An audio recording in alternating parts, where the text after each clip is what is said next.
ಚಾಮುಂಡೇಶ್ವರಿ ದೇವಿಯ ಸನ್ನಿಧಿಯಲ್ಲಿ ನಿತ್ಯವೂ ಅನ್ನ ಸಂತರ್ಪಣೆ ನೆರವೇರುತ್ತೆ. ಅನ್ನ ತಯಾರಾಗುವಂತಹ ಭೋಜನ ಶಾಲೆಯಲ್ಲಿ ನಾವೀಗ ಇದ್ದೇವೆ. ಅದರ ಮುಖ್ಯಸ್ಥರಾಗಿರುವಂತಹ ನರಹರಿ ಶಾಸ್ತ್ರಿ ನಮ್ಮ ಜೊತೆ ಇದ್ದಾರೆ. ಶಾಸ್ತ್ರಿಗಳ ಕಾರ್ಯಕ್ರಮಕ್ಕೆ ಸ್ವಾಗತ. ಎಷ್ಟು ವರ್ಷಗಳಿಂದ ಇಲ್ಲಿ ಚಾಮುಂಡೇಶ್ವರಿ ಸನ್ನಿಧಿಯಲ್ಲಿ ಅನ್ನ ಸಂತರ್ಪಣೆ ಆಗ್ತಾ ಇದೆ? 2003ರಲ್ಲಿ ಶುರುವಾಯಿತು. ಅವಾಗಲಿಂದ ನಾವೇ ಮಾಡ್ತಾ ಇದ್ದೀವಿ. ನಿತ್ಯವೂ ನಡೆಯುತ್ತಾ? ಈಗ ನಿತ್ಯ ಆಯ್ತು. ಈಗ ಒಂದು 5 ವರ್ಷದಿಂದ ನಿತ್ಯ ನಡೀತಾ ಇದೆ. ಹಿಂದೆ ಶುಕ್ರವಾರ, ಮಂಗಳವಾರ, ಭಾನುವಾರ ಈ ಸ್ಪಾನ್ಸರ್ ಮಾಡ್ತಾರೆ. 10,000 ಇತ್ತು, ಈಗ 15,000 ಮಾಡಿದ್ದಾರೆ. ಅದು ಯಾರ್ಯಾರು ಬುಕ್ ಮಾಡ್ತಾರೆ ಅವತ್ತಿತ್ತು. ಈಗ ಡೈಲಿ ನಡೆಯುತ್ತೆ. ಓಕೆ. ಸೊ ಎಷ್ಟು ವರ್ಷಗಳಿಂದ ತಾವು ಕಾರ್ಯನಿರ್ವಹಿಸ್ತಾ ಇದ್ದೀರಿ? ನಾವು ಅವಾಗಲಿಂದನೂ ಮಾಡ್ತಾ ಇದ್ದೀವಿ. ಸೊ ನಿಮಗೆ ಎಷ್ಟು ಜನರ ಸಾಧ್ಯತೆ ಇಲ್ಲಿ ಸಹಾಯಕ್ಕೆ? ಎಷ್ಟು ಜನ ಇದ್ದಾರೆ? ಒಂದು 15 ಜನ. ಬೆಳಗ್ಗೆ ಎದ್ದು ಒಂದು 6 ಜನ ಬರ್ತೀವಿ. ಬಾಕಿ ಬಡ್ಸಕ್ಕೆ ಅಂತ ಒಂದು 10 ಜನ ಬರ್ತಾರೆ. ಕ್ಲೀನಿಂಗ್ ನೋಡಿ ಒಂದು 7 ಜನ ಇದ್ದಾರೆ. ಏನೇನು ಖಾದ್ಯಗಳು ದಿನ ಇರುತ್ತೆ ಅಂತ? ದಿನ ಪಲ್ಯ ಇರುತ್ತೆ, ಪಾಯಸ ಇರುತ್ತೆ, ಅನ್ನ ಸಾಂಬಾರು, ಅನ್ನ ಸಾರು, ಮೊಸರನ್ನ, ಇಷ್ಟು ಡೈಲಿ ಇರುತ್ತೆ. ಆರಂಭಿಸೋದು ಎಷ್ಟು ಗಂಟೆಗೆ ಆರಂಭ ಆಗುತ್ತೆ? ನಾವು 8:30 ಬರ್ತೀವಿ, 9 ಗಂಟೆ ಶುರು ಮಾಡ್ತೀವಿ. ನಮ್ಮ ಮುಖ್ಯಸ್ಥರು ಇಲ್ಲಿ ಬಸವಣ್ಣ ಅಂತಿದ್ದಾರೆ. ಅವ್ರು ಬಂದು ಸಾಮಾನು, ತರಕಾರಿ ಎಲ್ಲ ಕೊಡ್ತಾರೆ. ಕೊಟ್ಟ ಮೇಲೆ ಗ್ಯಾಸು ಇದೆಲ್ಲ ಹಚ್ಚಿ ಶುರು ಮಾಡ್ತೀವಿ. ಇನ್ನು ಪಾತ್ರೆ ನೋಡ್ತಿದ್ರೆ ಗೊತ್ತಾಗುತ್ತೆ ಎಷ್ಟು ಒಂದ್ಸಲಕ್ಕೆ ಎಷ್ಟು ಆಗುತ್ತೆ ಇಲ್ಲಿ ಸಾಂಬಾರು ಅಂತ. ಈ ಥರದ್ದು ಶುಕ್ರವಾರ, ಭಾನುವಾರ, ಮಂಗಳವಾರ 2 ಪಾತ್ರೆಗಳು ಮಾಡಬೇಕು. ಬಾಕಿ ದಿನ ಒಂದೊಂದು ಪಾತ್ರೆ. ಈ ಶುಕ್ರವಾರ, ಭಾನುವಾರ, ರಜದ ದಿನ 2 ಪಾತ್ರೆ ಮಾಡಬೇಕು. ಎಷ್ಟಾಗುತ್ತೆ ಇದ್ರೆ? 2 ಪಾತ್ರೆ ಫುಲ್ ಮಾಡ್ತೀವಿ. ಅಂದ್ರೆ ಅಂದಾಜು ಹೇಳೋದು ಅಂತಂದ್ರೆ ಎಷ್ಟು ಬೇಳೆ, ಎಷ್ಟು ತರಕಾರಿಗಳು ಬೇಕು ಇದೊಂದು ಪಾತ್ರೆಯಲ್ಲಿ ರೆಡಿ ಆಗೋಕ್ಕೆ? ತರಕಾರಿ ಅಂದರೆ ನಾವು ತೂಕ ಗೀಕ ಮಾಡಲ್ಲ.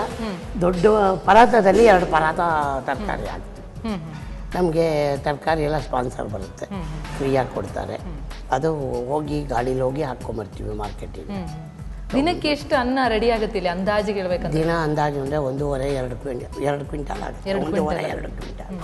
ಎಷ್ಟು ಸಮಯ ಬೇಕು ಅಷ್ಟು ಅನ್ನ ರೆಡಿ ಆಗೋಕ್ಕೆ? ಒಂದು ನಮ್ಮ ಹತ್ರ ಸ್ಟೀಮ್ ಇದೆ. ಸ್ಟೀಮ್ ತೊಗೊಂಡು ಒಂದು ಅನ್ನ ಹಾಕಿ ಸ್ಟೀಮ್ ಬರ್ಬೇಕಾದ್ರೆ 1 ಅವರ್ 1.5 ಅವರ್. ಸೊ ಅದು ಈ 2001ರಿಂದಲೂ ತಾವೇ ಇದನ್ನು 2003ರಿಂದ ನಾವೇ ಮಾಡ್ತಾ ಇದ್ದೀವಿ. ಓಕೆ, ನಿರ್ವಹಿಸ್ಕೊಂಡು ಬರ್ತೀವಿ. Thank you so much. ನೋವಿಗೆ ಇದು ಭೋಜನ ಶಾಲೆಯಲ್ಲಿ ತಯಾರಾಗುವಂತಹ ಅನ್ನದ ರೀತಿ, ವೈಖರಿಗಳ ಬಗ್ಗೆ ನಾವು ಮಾತನಾಡಿದ್ದಾಯಿತು. ಇನ್ನು ಚಾಮುಂಡೇಶ್ವರಿಯ ಪ್ರಸಾದ, ವಿಶೇಷವಾದಂತಹ ಪ್ರಸಾದ ತಯಾರಾಗುತ್ತೆ. ಆ ಪ್ರಸಾದ ತಯಾರಾಗುವಂತಹ ವೈಖರಿ ಎಷ್ಟು ತಯಾರಾಗುತ್ತೆ, ಹೇಗಿರುತ್ತೆ, ಬನ್ನಿ ಅದನ್ನು ಕೂಡ ನೋಡ್ಕೊಂಬರೋಣ.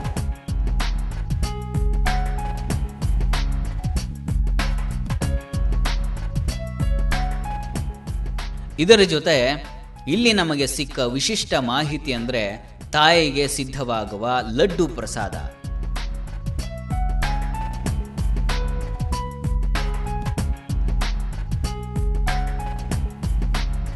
ಹಲವರು ಸೇರಿ ಈ ಪ್ರಸಾದವನ್ನ ತಯಾರಿಸ್ತಾರೆ. ಈ ಪ್ರಸಾದ ತಯಾರಾಗುವ ಬಗೆಯೇ ಆಕರ್ಷಣೀಯ.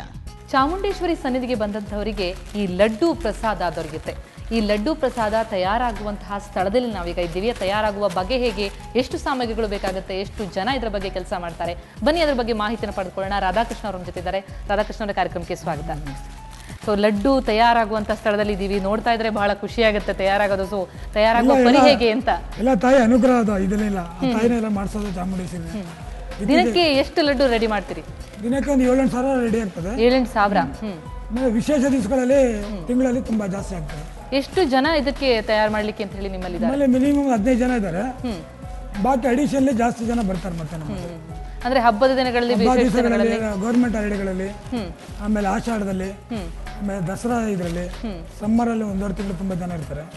ಆಗ ನಾವು ಜಾಸ್ತಿ ಜನ ಮಾಡ್ತೇವೆ, ತುಂಬಾ ಪ್ರೊಡಕ್ಷನ್ ಮಾಡ್ತೇವೆ. ಅವಾಗ ಹೆಚ್ಚಿಗೆ ಮಾಡ್ತಾ ಇರ್ತೇವೆ, ಕೊಡ್ತೇವೆ. ಫ್ರೆಶ್ ಆಗಿ ಕೊಡ್ಲಿಕ್ಕೆ ನಾವು ಆದಷ್ಟು ಅವತ್ತೇ ಮಾಡಿ ಕಳಿಸ್ತೇವೆ. ಯಾಕಂದ್ರೆ ಹೊರಗಡೆ ಟೂರಿಸ್ಟ್ ಇಂದ ಬಂದಿರ್ತಾರೆ, ಅವರಿಗೆಲ್ಲ ಉಳಿಬೇಕಲ್ಲ, ಅದಕ್ಕೆ ಒಂದು 10-12 ದಿವಸ ಉಳಿಯೋತರ ನಾವು 10-12 ದಿನ ಬಾಳಿಕೆ ಬರ್ತೇವೆ.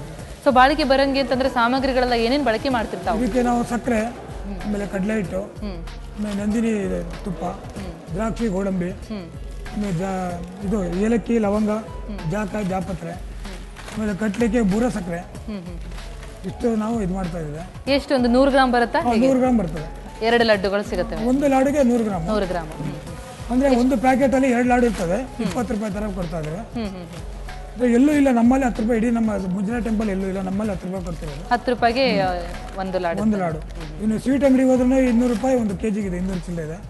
ಏನೋ ಒಂದು ಆ ದೇವ್ರ ಇದು ಪ್ರಸಾದ ಅಂತ ಆಗ್ಲಿ ಅಂತೇಳಿ ಆ ರೀತಿಯಲ್ಲಿ ಲಾಭಕ್ಕೆ ಮಾಡ್ತಾ ಇಲ್ಲ. ಅಲ್ಲಿ ಒಂದು ರೀತಿಯಲ್ಲಿ ಮಾಡ್ತಾ ಇದ್ದಾರೆ ನಮ್ಮ ದೇವಸ್ಥಾನದ ವತಿಯಿಂದ.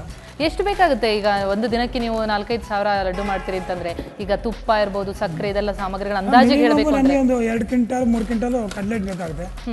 ಅದಕ್ಕೆ 2ರಷ್ಟು ಸಕ್ಕರೆ ಆಗ್ತದೆ. ಆಮೇಲೆ ರಿಫೈನ್ಡ್ ಆಯಿಲು ಒಂದು ಮೂಟೆಗೆ ನಾವು 8 ಟಿನ್ ತಗೊಳ್ತೇವೆ.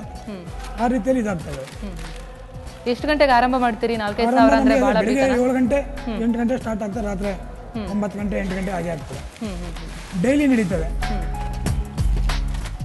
ಇದನ್ನ ನೀವು ಕಟ್ಟಲಿಕ್ಕೆ ಅಂತ ಹೇಳಿ ಒಂದಿಷ್ಟು ಜನ ಆ ಥರ ಗುಂಪುಗಳನ್ನ ಮಾಡ್ಕೊಂಡಿದ್ದೀರಾ ಹೇಗೆ? ನಮ್ಮಲ್ಲಿ ಈಗ ಕಟ್ಟೋರೆ ಒಂದು ಸೆಕ್ಷನ್ ಇದೆ. ಆಮೇಲೆ ಕಾಳು ಹೊಡಿಲಿಕ್ಕೆ ಅಂತ ಬೂಂದಿ ರೆಡಿ ಆಗ್ತದೆ, ಅದೊಂದು ಸೆಕ್ಷನ್ ಇದೆ. ಆಮೇಲೆ ಪ್ಯಾಕಿಂಗ್ ಮಾಡಲಿಕ್ಕೆ ನಮ್ಮಲ್ಲಿ ಲೇಡೀಸು ನಮ್ಮ ಬೇರೆಯವರೆಲ್ಲ ಬಂದು ಮಾಡ್ತಾರೆ.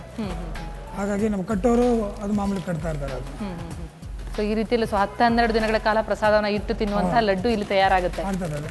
ಮಾಹಿತಿ ಒದಗಿಸ್ಕೊಟ್ರಿ, ಥ್ಯಾಂಕ್ ಯು ಸೊ ಮಚ್. ಹೀಗೆ ಸಿದ್ಧವಾಗುತ್ತೆ ಲಡ್ಡು ಪ್ರಸಾದ.